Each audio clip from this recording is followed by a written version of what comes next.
Hello, this is Dr. Flight, and this will be a short video. We're going to talk a little bit about final cluster solutions and cluster interpretation and validation. So very importantly, as we think about forming our clusters, we've decided whether we're going to do hierarchical or non-hierarchical or a two-stage or two-step cluster analysis. We've decided at this point what method of linkages we'll use to bring our observations together. We've also determined the distance that we'll use to measure between observations in order to form our centroids and our group assignments. So now the question is, how many different clusters should be best found or best served? And the answer is, well, it depends. There's not a specific procedure for determining what the quote unquote correct number of clusters would be. What we need to do is simply identify what makes sense and what we understand and what seems reasonable. And we also want to be able to ultimately remember we ultimately want to create profiles that describe each of the variables or each of the clusters that we've determined.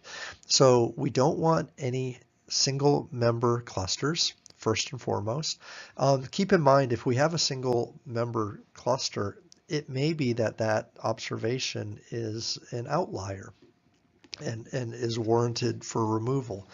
We also don't want extremely small clusters, and especially clusters that are not conducive or indicative of the other clusters.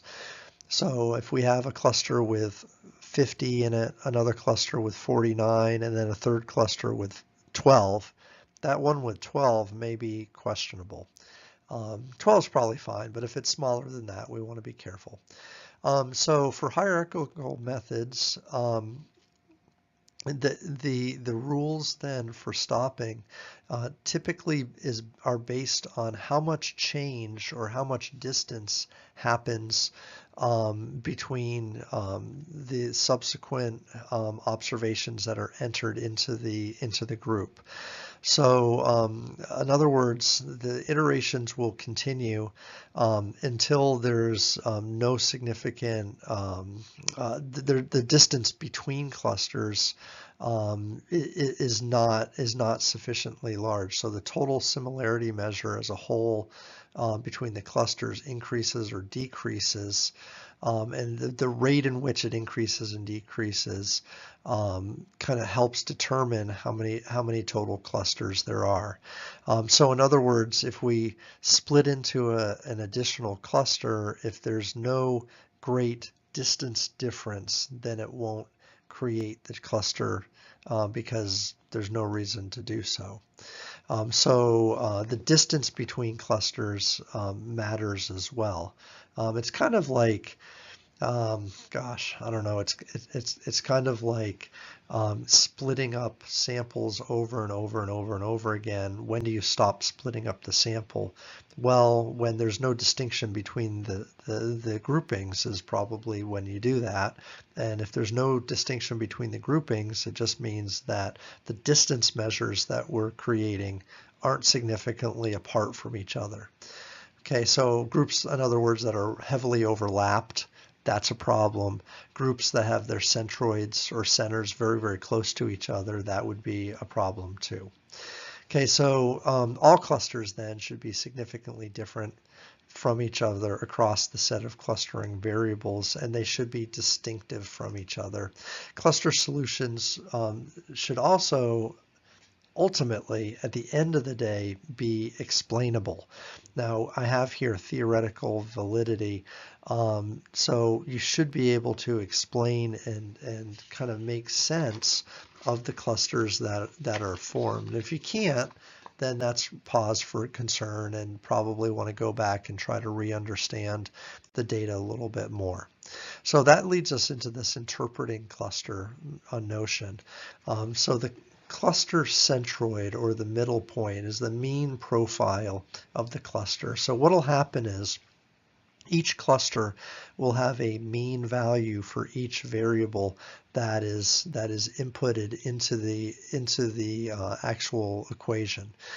So now what we want to do is you want to compare and contrast clusters across their mean differences on the variables.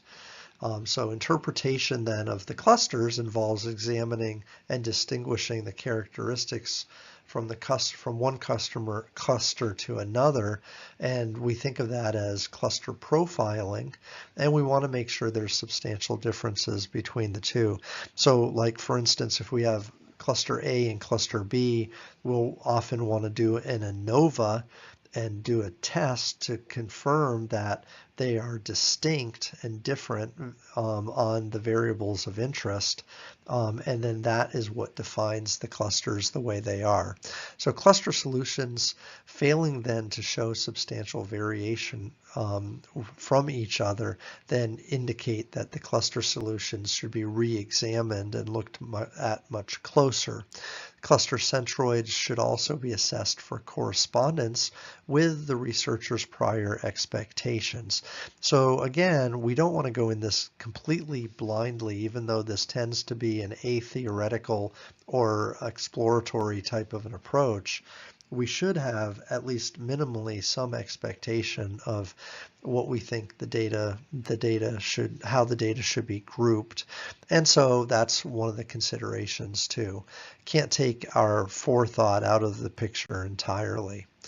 Moving forward, as we interpret the data, we also are going to go through some validation steps as well. So validation in the validation stage involves examining clusters and being able to name them, assign them, label them properly based on the data itself. So cross-validation would include a process of comparing and contrasting clusters and making sure that the clusters differ from each other. And also within the criterion validity, we're concerned about the variables that are actually entered and that the variables are meaningful.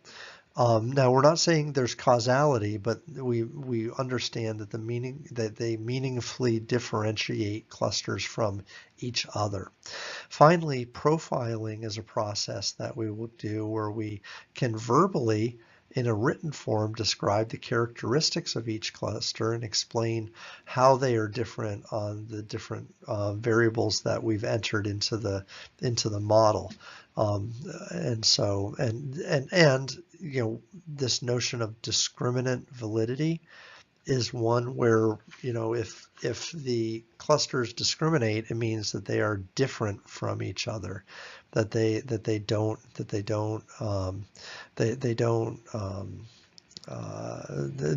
share the same pieces. So this cross validation then is the empirical nature of validating the data or the cluster solution.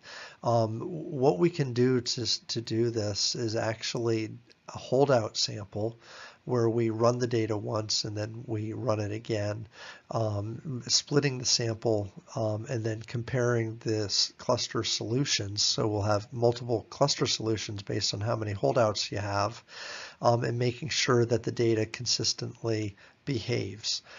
So it wouldn't be unlike taking half of your data, doing the cluster analysis on the first half, and then replicating it on the second half.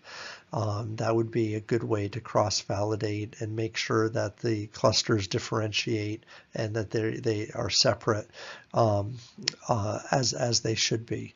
Other forms of validation then also include examining the differences on variables and making sure, again, that we do maybe an ANOVA and we're actually statistically testing to confirm that cluster A is statistically different from cluster B, and that there's some reasonable relevance and expectation that would be the case. There's not necessarily these hard, fast rules. This is a little bit up to the researcher's discretion to test, retest, and confirm that clusters are different from each other and that they're nameable and describable. Okay, so that's that notion. As we continue with the validation idea, running the second sample and seeing if the final clustering is similar to the cluster's initial process is the cross-validation process, which we just talked about. There's generally no quantitative method for comparing clusters from the first and second sample. So as I just mentioned, it's not that there's hard, fast set processes or procedures or rules, but this is very much up to the researcher's discretion here to be able to accommodate for this. We could, there is the discriminant analysis approach. So once we have our clusters identified, we could run the data through a DA approach, and this would give us validation for the process if we so chose. So we could run the cluster analysis. The cluster analysis would give us our group identifications, and then we could put that data again into a discriminant analysis to confirm that the individuals were assigned well in this particular process. Finally, we can take other variables that are not used in the analysis, and we can continue to test new variables, take other variables out to make sure that the clusters hold up and continue to perform the way they should. So there's kind of like a stress test where we can continue to add variables. The other thing that we can do is once we've identified groupings, we can compare.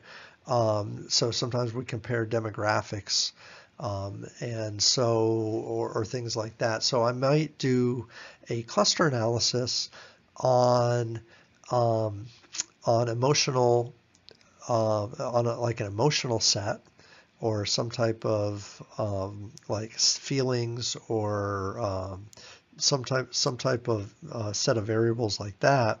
Then once I have my groups, I might seek to describe my groups by like gender and age and income and educational level and things like that. So this is again, it's a grouping method which allows us to do other further analysis once groups are formed. And so that's an important notion that we have as well as we move forward in this process. Okay, so this has been a discussion then on some of the topics when we talk about validation and the interpretation of the actual clusters. That will help you as you get your hands dirty and actually do some of this cluster analysis work yourself. Okay, so good luck with this, and look forward to hearing your comments.